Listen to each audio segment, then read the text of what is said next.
Next.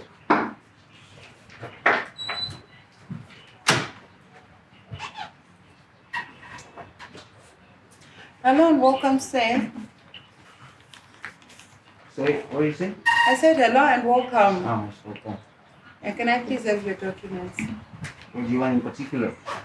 Your passport, your PCR, and your vaccination. Okay, there you go. Oh, it's good to be home, you know. Yeah, Mama Karisa Kamarquincy. Yeah, it's stress. Oh, Miss Besto Karate, you could never now, Moons, but put to Kumbandi Coche. Wait to use the honor for me, I say just it. Taoresion, Tascomo Kumkari Mamuneta man. Your papers are good, but unfortunately, I have to go to quarantine. Quarantine? For what?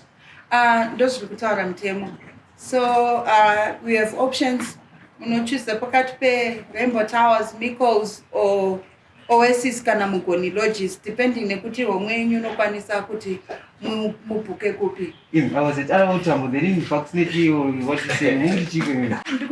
Honorable, welcome. How are you? Yes, that's it. Did you enjoy your travel? I was with that guy in the same little place. So you know, I went to quarantine and this guy goes free. Problem in like 3 or 4 times a week.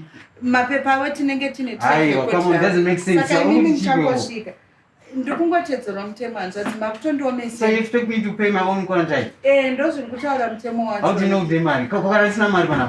I know that you have to make the sense, and I'm going to expect you to quarantine and get you in a marriage. So I know marriage, I need to say. And it has the monetary compared to my offices. And then Madam, security. What is it? Security.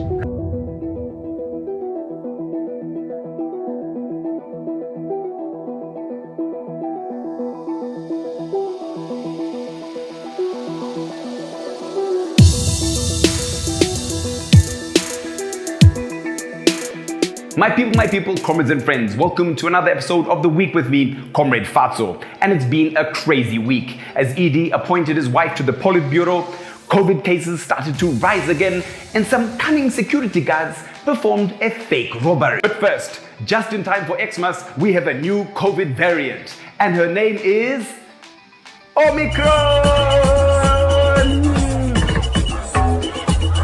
Get December, boss! The new remix is here. The variant was discovered by scientists in South Africa. So Europe decided to send more vaccines to Africa just to help us out.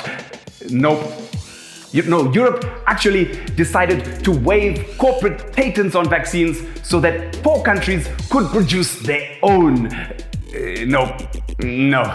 Actually, Europe just banned flights from Southern Africa. I mean, you bloody African immigrants bringing all your diseases here. Who cares that the variant was actually already in the Netherlands 2 weeks before it was discovered in South Africa? Who cares that the variant was discovered in South Africa due to its very advanced scientific community? Nope, it was discovered in an African country, and so we will ban you. No, not you, Netherlands. I mean, you're, how do I say, a little bit lighter. Yes, comrades, neocolonialism is alive and well. I mean, anyone remember all of those predictions in Western media about how Africa would be overrun by COVID and our hospitals wouldn't be able to cope? And then who got overrun? The US and Europe. We shut down things quick here in Africa because we're used to dealing with epidemics. AIDS, Ebola, MDC Alliance. Okay, that last one is just our Hurman's specific definition of a virus, but you get me. The UK currently has nearly 50,000 COVID cases per day versus Zimbabwe's 712 per day. Okay, so we may not have the best testing here, so let's double that 712. Or even add a 0. Still, 7,000 cases per day is nothing compared to 50,000. And they want to ban flights from here. That's like Kuda Tagwire blaming Wafana Majerican for fuel hoarding. Boere. This new variant could have been avoided if rich countries stopped being nationalistic and put people before profit. We need global vaccination rates to rise. So why didn't rich countries waive patents on COVID vaccines so that countries in the global south could produce their own. Instead, they are hoarding global vaccines for themselves. They are now giving Christmas box booster shots to their citizens while new variants pop up in countries with low vaccination rates. And that's because no one is safe until everyone is safe. The Prez arbitrarily announced that all new arrivals to Zim will have to quarantine in a hotera at their own expense, even if they arrive with a negative PCR test and are vaccinated. This week, there was another November takeover of ZBC head office, but this time it wasn't the Chiwenga boys. Soldiers didn't appear on the screens. In fact, nothing appeared on the screens. Kwakusina zesa. And so darkness took over the whole country's television sets. Nika yes, nika fara.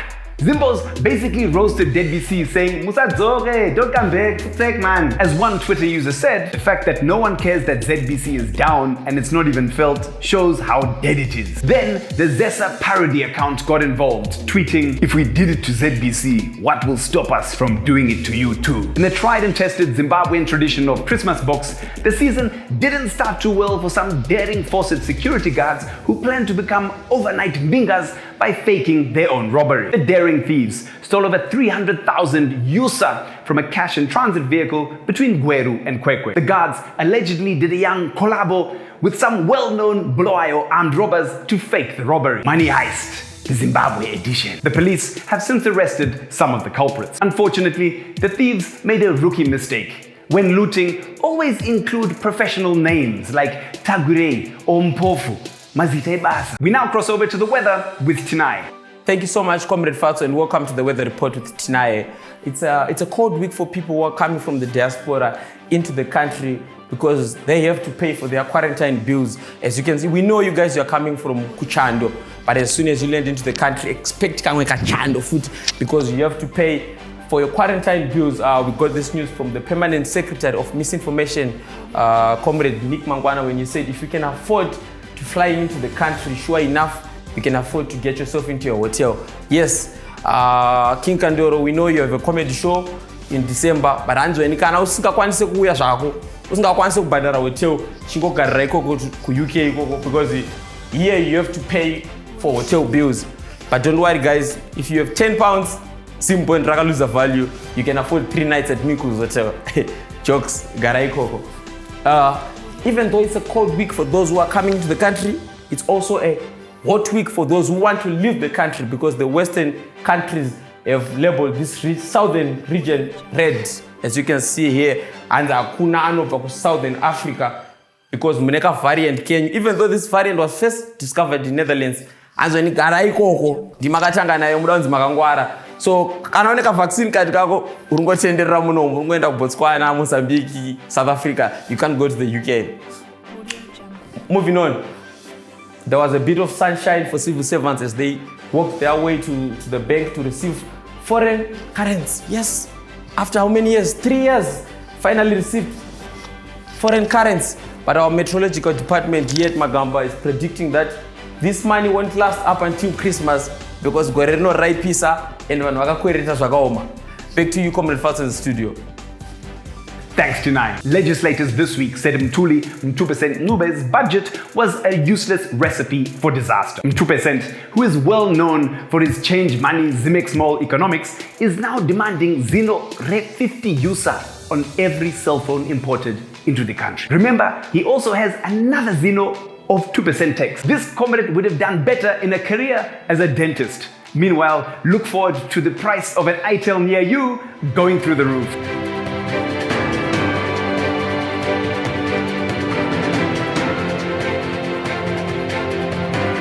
Toenderera mberi nenhau dzedu dzemitambo. Eish. Jenny. Taso, noonera. Iya, zvinenge zviri kuita.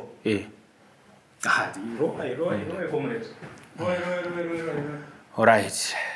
Tine urombo. Toenderera mberi dzemitambo. Chikwata chenhabvu chevarume chema-Mighty Warriors chenhabvu chevarume chiri kugadzirira kuenda kuKatar uko kuchange kune mutambo wepasi rose World Cup 2022. Shama, hapana network ga. Hapana network. Hatisi pamhepo. Nyasha. Nyasha tizone. Thank God shamwa. Iwe ndaverenga kuti chapa ndatichi vari kuenda kuworld cup. Wakambona Zimbabwe ichienda kuworld cup. Aiwa inawo dzemuri makonda ndaita se iwe shamwari. Wanziverenga dzemuri mwanhasi idzi. Thank God hatisi pamhepo. Kuona apa ku generator maita sei? Generator yakadzurira. Recently, there's been a lot of debate around the Private Voluntary Organizations Bill, also known as the PVO Bill. NGOs are worried that the Hurment will use the bill to deregister and shut down critical civic voices ahead of the 2023 election. The problem is that all this NGO-y hullabaloo doesn't make sense to citizens. I mean, why should you care about this bill? Well, here is why you should worry about the PVO bill in 30 seconds. Do you eat food? Well, international NGOs feed millions of Zimbabweans. The PVO bill could shut them down. That means Zara. Do you feel that orphans should have homes? Well, orphanages are PVOs, and the PVO bill could shut them down too. Do you like it when lawyers like the Zim Lawyers for Human Rights represent people who are standing up for you? Well, the Hurment could fire their board and take them over. Do you enjoy laughing at the weak or getting your news from Open Pali? Well, as Magamba, we would be regulated as a PVO too. And we all know that the Hurment would like nothing more than to tell us to shut the f*** up. If this sounds terrible to you, then make sure that you make your voice heard as soon as public hearings are kicked off by Parliament. Let's stop the Hurment from muzzling our voices. Thanks for joining us on the week. Follow Magamba TV on social media. I've been Comrade Fatso. You have been the people. This has been the week. Thank you. Omicron, Omicron, Omicron. Oh my God, oh my God, oh my God, oh my God. Futek.